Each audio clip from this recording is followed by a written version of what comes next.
একটা লোক জালেম ছিল, জালেমটা জীবন ভরা মানুষের জুলুম করছে, মানে শান্তি দেয় না কাউকে। যখন মারা যাইতেছে তখন তার বলে গেছে লোকজন, তোমরা এক কাজ করো, সে তো একটা জালেম ছিল, মানুষের জুলুম করছে, সে মারা গেলে তার একজন গলায় রশি দিয়ে মানুষ সারা শহর ঘুরায়, মারি দিয়ে শেষরায়। এটা সে ওসিয়ত করে গেছে।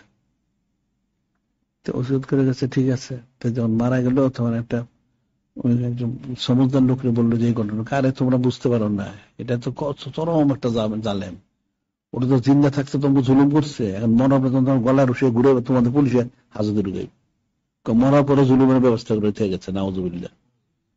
তো শয়তান তো শয়তানি, হায় তো তোমাদের শান্তি দেয় না, সারা জিন্দিগি জুলুম করছে, তোমাদেরকে নানান ভাবে বিপদগ্রস্ত করছে, এখন মরার পরে তোমাকে বিপদগ্রস্ত করবো, মানে গলায় রশিতে ঘুরাইবা পুলিশের হাজতে ঢুকাইবে দিয়া।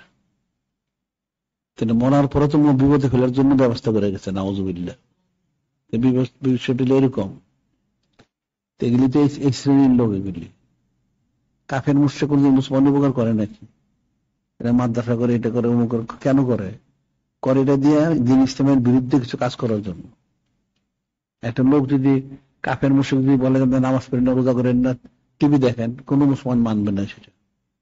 কিন্তু ওই ইবলিসের সাগরে দিলি হুদিনা ছাড়া এগুলির সাথে এই জোলামায় সুগুলি, এগুলি মিম্বরে বসে বসে বলে যে আপনি টিভি প্রোগ্রাম দেখেন, আমার একটা প্রোগ্রাম আছে, নাউজুবিল্লাহ। ইচ্ছা অনিচ্ছা লোকগুলি সব টিভি দিকে রুজু হয়ে গেল, নাউজুবিল্লাহ। এদের দ্বারা কাজগুলি করায়।